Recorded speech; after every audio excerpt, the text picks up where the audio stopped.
We will take this reading comprehension passage. It came in one of the CAT papers, and of a slightly average difficulty, not very difficult, not very easy. We have to be very smart when we look at the questions. And secondly, in this CAT paper, many questions were of critical reasoning type, in the sense that most of the questions were around weakening the argument, strengthening the argument, and invalidating the argument. And then there are lots of questions which have except in them.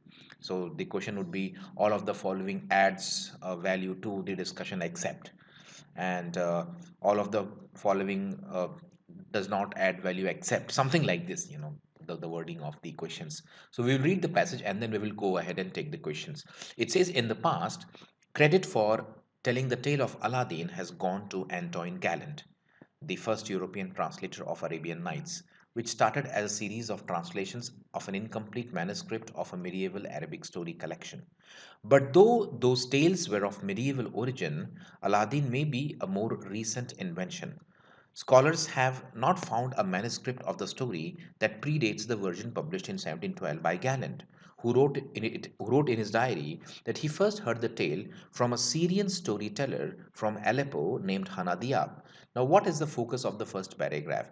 The focus of the first paragraph seems to be the tale of Aladdin, and the author says that the credit for telling the tale of Aladdin has gone to Galland, right? He was the translator of Arabian Nights, but the author says that those tales were of medieval origin. But though those tales were of medieval origin, Aladdin, he says, may be of a more recent invention. So the tale of Aladdin, the credit for telling the tale of Aladdin goes to Antoine Galland, but the author says that it may be a more recent invention. Scholars have not found a manuscript of the story that predates the version published in 1712. So Galland published the version in 1712. There is no story that goes before 1712. And in his diary, Galland has said that he heard the tale first from a Syrian storyteller from Aleppo named Hanadia. So there seems to be a few characters in the story. There is Galland, who writes the story, and Galland heard it from Hanadiab, who was a Syrian storyteller from Aleppo. Right? Despite the fantastical elements of the story. So, which story? The story of Aladdin. And what is fantastical? Fantastical basically means highly impractical. So if you write a story which is based on some superhero or something which is highly impractical, then your story will have fantastical elements. The author says, despite the fantastical elements of the story, scholars now think the main character may actually be based on a real person's real experience. Though Galland never credited Diab in his published translation. So see, look at the difference. Galland wrote in his diary that he first heard the tale from Hannah Diab, but he never gave the credit in the actual published version, in the published translation of the story. He never credited Diab. Diab wrote something of his own. So the author says, though Gallen never credited Diab in his published translations of the Arabian Night stories, Diab wrote something of his own, a travelogue penned in mid 18th century. So Diab wrote a travelogue penned in mid 18th century. In it, he recalls telling Gallen the story of Aladdin and describes his own hard knocks upbringing and the way he marveled at the extravagance of Versailles. The descriptions he uses were very similar to the descriptions of the lavish palace that ended up in Gallen's version of the Aladdin story. Therefore, author Paulo Lemos Horta believes that Aladdin might be the young Arab Maronite from Aleppo, marveling at the jewels and the richness of Versailles. So the author says that where does the story come? Until this point, it seems that the story was published by Galland, and the story was narrated to Galland by Diab, and Diab must have got it from somewhere else. This is what seems to be the case until this point. But here we have a new dimension to the story. It says here that Diab wrote something of his own, a travelogue. In it, he recalls telling Galland the story of Aladdin and describes his own hard knock upbringing and the way he marveled at the extravagance of Versailles. Versailles is a place in France where the kings of France used to stay. So definitely the place must have been extravagant, and Galland and Aladdin must have been there, or Diab, not Aladdin, Diab must have been there and must have marveled at the extravagance of Versailles. The descriptions he uses were very similar to the descriptions of the lavish palace that ended up in Galland's version. So the description which Diab gives in his notebook of Versailles are very similar to the descriptions of the lavish place that ended up in Galland's version of Aladdin's story. So, what does Paulo Lemos believe? He says that Aladdin might be the young Arab Maronite. So, this Maronite is Hana Diab. Hana Diab is the young Arab Maronite Mr. Paulo is referring to. So, he says that the young Arab Maronite from Aleppo must have been Aladdin himself. In other words, Hana Diab must have been Aladdin himself, and whatever he told to Galen must have been his own experience, his own story. So that's the reason why you cannot trace the story before Hana Diab, because Hana Diab himself was narrating his own experiences in the form of a story to Galland. For 300 years, scholars thought that the rags to riches story of Aladdin might have been inspired by the plots of French fairy tales that came out around the same time. So, for 300 years, people thought that Aladdin's story might have been inspired by the plots of French fairy tales, or that the story was invented in the 18th century period as a byproduct of French Orientalism, a fascination with stereotypical exotic Middle Eastern luxuries that was prevalent then. The idea that Diab might have based it on his, so until now people say that it was it might have been for 300 years scholars thought that the story of Aladdin was inspired by the French fairy tales, or it might have been a byproduct of French Orientalism, a fascination with the Middle East. The idea that Diab might have based it on his own life flips the script. Now, what is the flipping the script here? This is the actual script. This is the actual story that people have been believing in. But now the idea that Diab might have based on his own life changes this entire hypothesis. That's why the author says it flips the script. Diab was ideally placed to embody the overlapping world of East and West, blending the storytelling traditions of his homeland with his youthful observations of the wonder of 18th century France. So Diab must have been a good storyteller. So he must have blended the storytelling traditions of his homeland, which is Syria or Arab, with the wonders of the 18th century France where he had visited. So this is what the new hypothesis seems to be, that the story of Aladdin might not have been inspired by the French fairy tales, or might not have been written by Galland. It must have been the story which Diab told to Galland, and it must have been his own experience.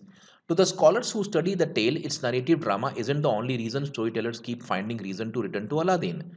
It reflects not only a history of the French and the Middle East, but also a story about Middle Easterners coming to Paris, and that speaks to our world today.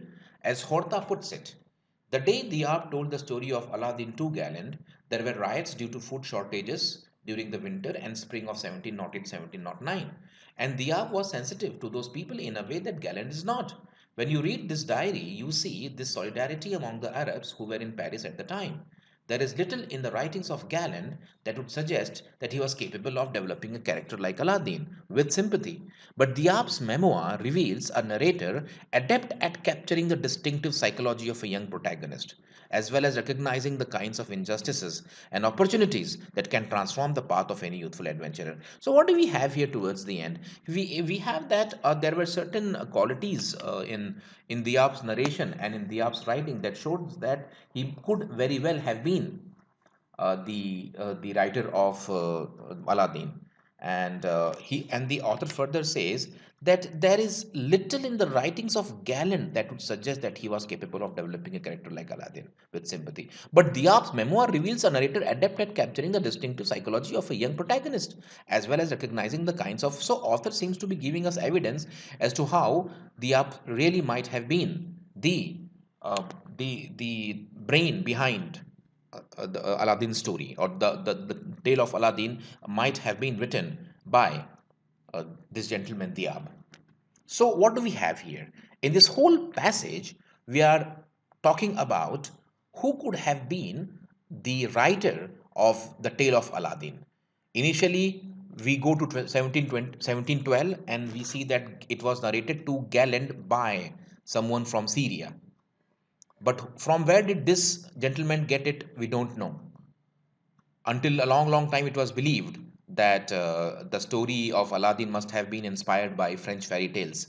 But now then there is the hypothesis that looking at the notebook of Diab, we get a feeling, or the writers get a feeling that Diab might have been the author himself, because his experiences uh, in, uh, in France, in Versailles, are very similar to what is described in the Aladdin, in the book of Aladdin, right? So basically the whole passage revolves around author of Aladdin, the actual author of Aladdin. And the author finally comes to the conclusion that it is quite highly likely that Diab could have been the writer himself. No other person, not Galland, and no French fairy tales, nothing. It's Diab who could have very well been the original thinker of the story of Aladdin. This is what the author says, and he provides evidence for that. That is the broader idea that the passage is trying to communicate to us. Now we can go ahead and have a look at some of the questions and try to answer them. Which of the following does not contribute to the passage's claim about the authorship of Aladdin? So the passage has claimed something about the authorship of Aladdin. There is no doubt about it. And the question says, which of the following does not contribute? That means the one that contributes will not be the right choice, and the one that does not contribute will become the right choice. Correct? Because the question says does not contribute. We have to have a look at this here, does not contribute. So Gallen's acknowledgement of Diab in his diary, does it contribute? Maybe yes, maybe no. The depiction of affluence of Versailles in Diab's travelogue, we see the depiction of Versailles, and this is very similar to what has come in the story of Aladdin. And from this, we get to know that yes, it might have been Diab who could have been the author. So this gives basically some kind of contribution to the theory that Aladdin's story could have been written by Diab. Correct? So one is definitely giving us some sort of contribution. So because it is giving the contribution, it is not the right choice. Now let's go ahead and have a look at the second option. It says the narrative sensibility of Diab's. Now the author has towards the end says that Diab narrates with sympathy, and this sympathy is only possible for a person who was from that background. And Galen could not have been the person because he was not from that background. He could not have had that sympathy. Diab, so it says here, right? It says here Diab was sensitive to those people in a way that Galland is not. When you read his diary, you see his solidarity about the Arabs. So the diary of Diab shows that he could well have been the author of Aladdin. And therefore, when you go to this question number one, you feel that option one does not contribute. Option one does contribute, therefore it is not the right answer. Option two also contributes, and therefore this also is not the right answer. And the storyline of many French fairy tales, in fact, the storylines of many French fairy tales has been disputed by the author. So this is something which is rather being disputed, and therefore this is not going to contribute. In fact, Galland's acknowledgement of Diab in his diary is contributing, because Galland has indeed acknowledged in his diary, not in his translation, not in his published translation, but in his diary, that he heard the story from an Arab guy, from someone from Syria by the name of Hannah Diab.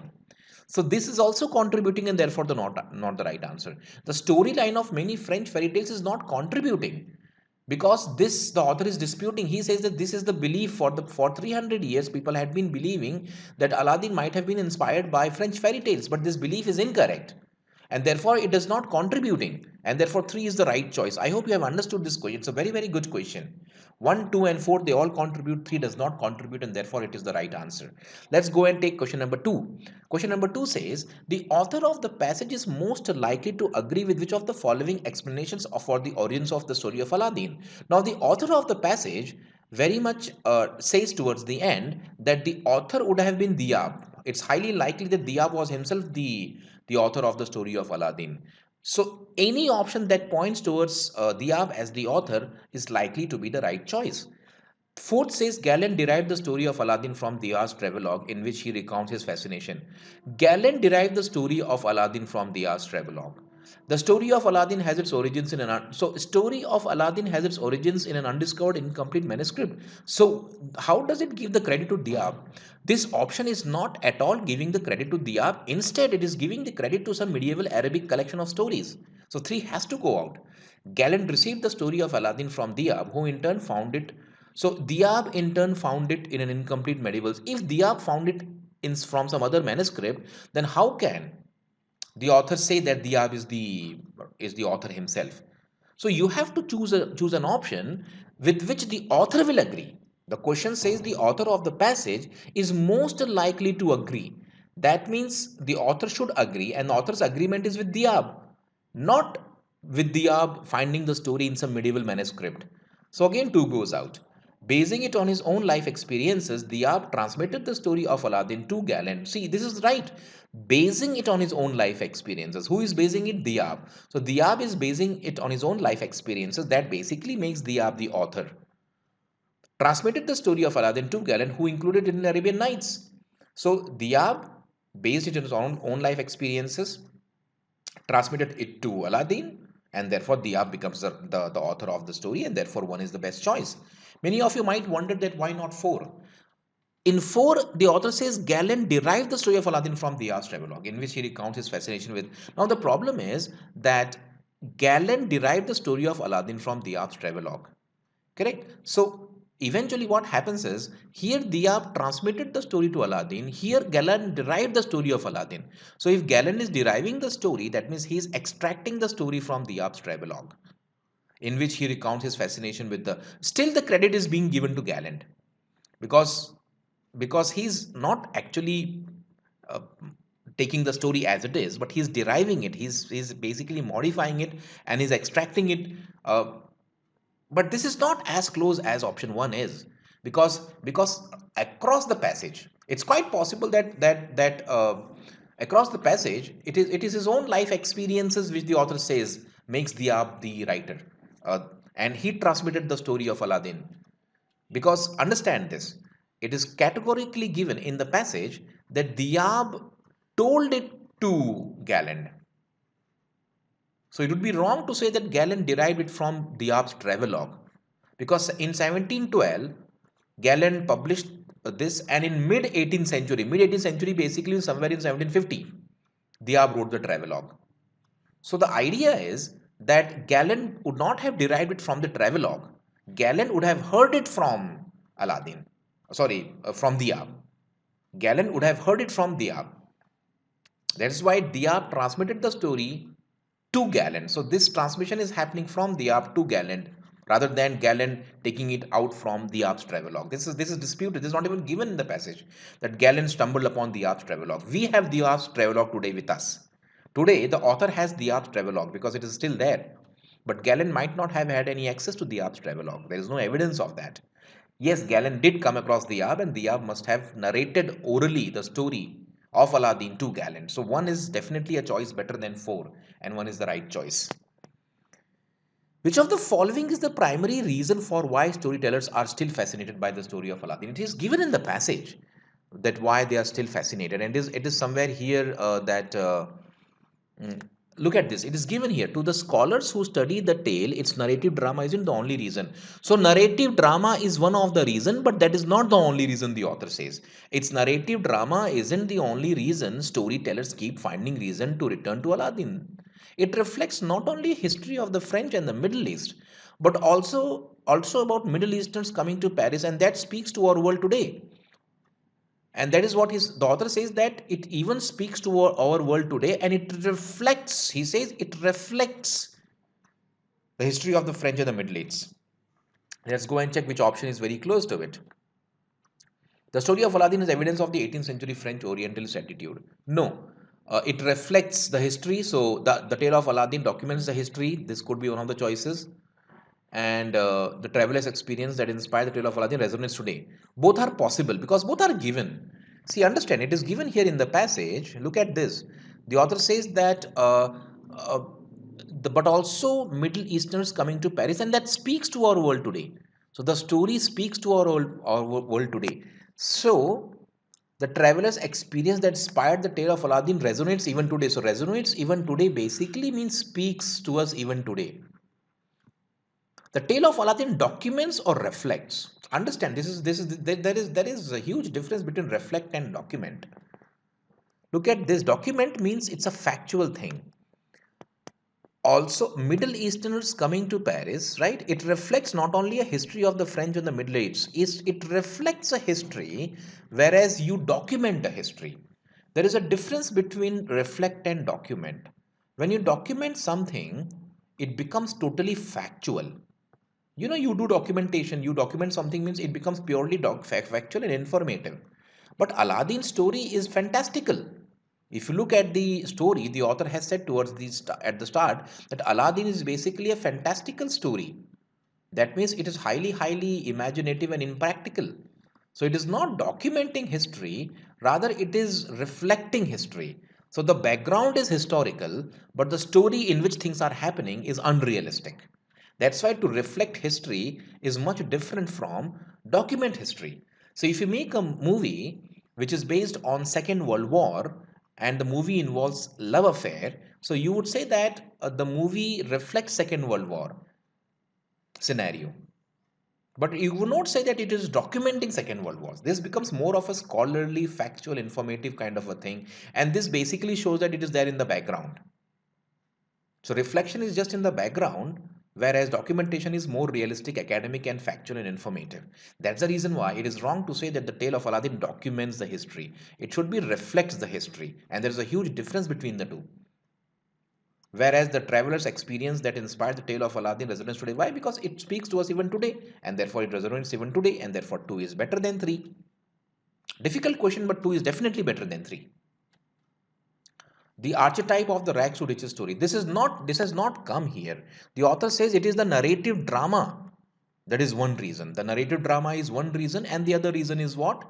That it reflects French and Middle East history and speaks to our world even today. So the rags to riches has not come at least in this part of the passage. It has come in the earlier part, but that is not the reason why we are still fascinated by it. And therefore you should kick out option 4, because option 4 is not talking about people finding reason to return to Aladdin all the time. This has not come here, and therefore it will definitely go out. Let's take the fourth question now. The fourth question says all of the following serve as evidence for the character of Aladdin being based on Diab except. So all of the following serve as evidence. So the one that is serving as evidence will not be the right choice, because except is the question. So out of the 4 choices, the one that serves as evidence will not be the right choice. The one that does not serve as evidence becomes the right choice.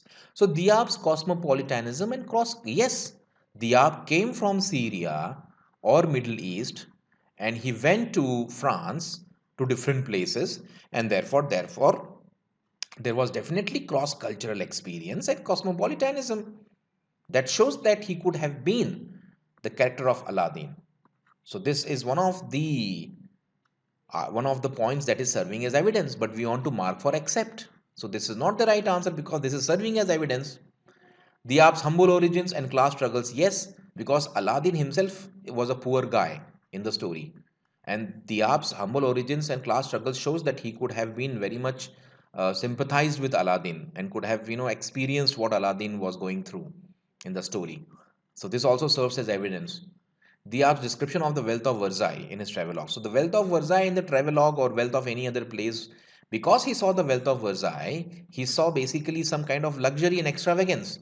And this luxury and extravagance has come in the story, because Aladdin's story is also about extravagance. So definitely this also becomes the right choice. Now 3 is definitely not serving as evidence. Diab narration of the original story to Aladdin, to Galland. Now Diab is narrating the tale to Galland. That doesn't mean that Diab is the story, is the himself the character, because this is known to us since 1712, when the book was published in 1712, and in Galland wrote this in his own diary that he heard the story from Diab. So there is no doubt about it that Diab narrated the original story to Galland. But how did Diab get it? No one knows. Whether he got it from some medieval manuscript, whether he got it from somewhere else, or whether it was his own experience, this is not getting clear from 3. But from 1, 2, and 4, we can say that it was Diab's own experience which is matching Aladdin's experience. So 1, 2, and 4, 1, 2, and 4 can be used to say that Aladdin himself, Diab himself was Aladdin. But 3 cannot be used. Why? Because Diab simply narrated the story. He could have got it from somewhere else. It is not adding anything about whether Diab was the actual character or not. That's why, in spite of knowing, we had known this since a long, long time. But we never said that Aladdin was Diab himself until recently. I hope you understand why 3 is a bogus option. Because it is giving the credit for narration of the story by Diab to Galland. But whether Diab was the actual character, nothing can be said from 3, and therefore it is not adding, and therefore it is the accept answer. 3 is the right choice. Which of the following, if true, would invalidate the inversion that the phrase flips the script refers to? So if you go up here, there is a phrase flips the script. Now this is a little lengthy question because it really becomes very tiring when you have these kind of indirect questions. Where is flips the script? So if you go here, you will find that there is a phrase flips the script. Somewhere here we saw it, right? It says that it says here that flips the script somewhere has come in between here. Though Galland never credited the story. So here, for 300 years, correct? The idea that Diab might have based it on his own life flips the script. So what is flipping the script? The script is that French fairy tales inspired Aladdin. But now when you get to know that Diab himself was the character behind Aladdin, it changes everything about the French fairy tale story and all those things. That the inspiration might have been from the French stories. Now the point is that when you go to the fifth question, you have to pick the option which would invalidate the inversion. What is the inversion? Flips the script. What does it mean? It means that Diya was the character of Aladdin. You have to basically flip this in the sense that you have to prove that Diya was not Aladdin. So if you prove this, you would invalidate. You are invalidating the flips the script, correct? Flips the script has to be invalidated. So you must know, what does flip the script mean? Flip the script means Diab was Aladdin, or Aladdin's book was written by Diab. You have to invalidate that. That means you have to show that Diab was not the author of Aladdin, or Aladdin might not have been written by Diab, or someone else could have been the character behind Aladdin. So that is what it means by flipping the script. Now you have to go and check, out of these four, which one is flipping the script? Galland acknowledged in the published translations of Arabian Nights that he heard the story of Aladdin from Diab. So this is not flipping the script, because if he had acknowledged that he heard the story of Aladdin from Diab, that means Diab must have been one of the sources, whether he himself was Aladdin or not, but definitely this is at least leading us to Diab. The French fairy tales of the 18th century did not have rags to rags plot like that of the tale of Aladdin. The description of opulence of Hannah Diab's and Antoine Galland's narrative bore no resemblance to each other. So, if, understand this, if the description of opulence in Hannah Diab's and Antoine Galland's bore no resemblance, that means what Antoine Galland wrote and what Hannah Diab wrote are two different things. Then how can we connect Galland's story with Diab's story and say that Aladdin's author was Diab? This definitely is questioning everything about Diab being the author behind Aladdin. Because if Antoine Galland's narrative and Hannah Diab's are not bearing any resemblance, and whatever we read today about Aladdin's story is from Galland, and Galland's story does not bear resemblance to Diab's, then how can we say Diab was the author of Aladdin? There is no resemblance, that means there is no connection. That means Aladdin's story by Galland has no connection with Diab's story. Because the description of opulence in Hannah Diab's is there in the travelogue. In his travelogue, Hannah Diab describes opulence, and that is very similar to what we come across in Antoine Galland's Aladdin story. That is why we are connecting, we are finding the link, or we are connecting the dots. If the description of opulence in Hannah Diab's travelogues is very different from Antoine Galland's narrative, and if there is no resemblance, then how can we say that Aladdin and what is there in Hannah Diab's travelogue are connected? Then how can Diab be the author behind Aladdin? So 4 is definitely invalidating the whole equation which flips the script is suggesting us. The French fairy tales of the 18th century did not have rags to riches plot. Therefore, French fairy tales are not the source of inspiration. Third option is casting doubt on the French fairy tales. It is not casting doubt on the Ab. Fourth is casting doubt on the Ab. And that is what we have to do. We have to show that Diab was not the author behind Aladdin. Because flips the script means that Diab was the author of Aladdin. So 3 is taking the credit away from the French fairy tales, but not from Diab. Diab's travelogue described the affluence of French city, Bordeaux, not Versailles. That doesn't matter. At least he had been to France.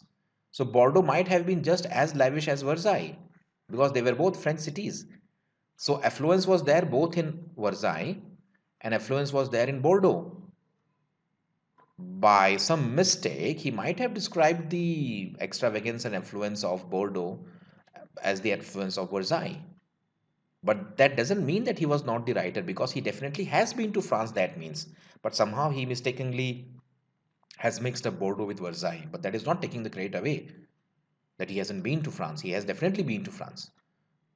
And this is also giving credit to to Diab because Gallen's acknowledgement in the published translation means that there is some role of Diab in the story, and therefore it is assisting the flips the script rather than uh, invalidating it. So fourth is the right choice and the only option. The rest all go out lengthy questions, but this is how the questions were there in one of the CAT RCs. They could be so lengthy and troublesome.